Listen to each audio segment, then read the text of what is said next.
I'm here in our high tunnel trial in Benton, Maine, and I wanted to do a little comparison of our two bicolor greenhouse beefsteak heirloom-style hybrids, or some people call them hylooms.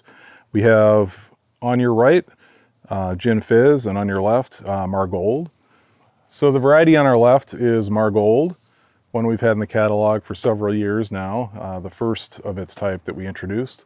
And on the right is GinFiz, these two plants here. So the biggest difference between these two varieties is the overall plant habit. GinFiz is a very generative plant, so puts a lot of effort into making fruit, not so much effort into making plant. So if you look up here, you'll see here we are in mid-September, and it's starting to kind of peter out a little bit. Whereas on your left here, we've got Margold. This is a much more vegetative plant, although the leaves are compact, so fits very well in a tunnel.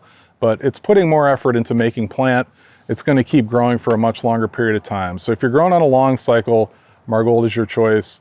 If you're growing on a shorter cycle, GinFiz is a pretty decent choice. But in all cases, you might want to follow up your first flush of GinFiz with some Margold to get you through to the end of the season, particularly if you're growing in a warmer climate where you have a few months of production possible.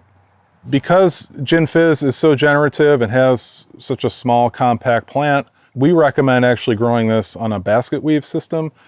In our trial, we train it as a single leader, just for the sake of comparing to other varieties. That's just how we manage it. But we have grown this on a basket weave. It does really well, doesn't get too dense, and you can run a couple liters, do a lot less pruning, and get good productivity out of it. Whereas with the Margold, we recommend running 1 liter. If you're going to graft it, you might be able to do 2 liters on that. I'll note that these varieties are not grafted. Grafting will produce very different results. In the case of GinFiz, might get you more longevity, grafting to a more vigorous rootstock like Maxiford or DRO141TX. The disadvantage is you're probably going to lose that early maturity doing that. With the Margold, you'll just get a more balanced plant and even longer production cycle out of it by grafting. Disease resistance is very similar on these two varieties. Pretty simple, straightforward. Both have leaf mold resistance, which is pretty much a prerequisite for large fruited varieties in our tunnel section.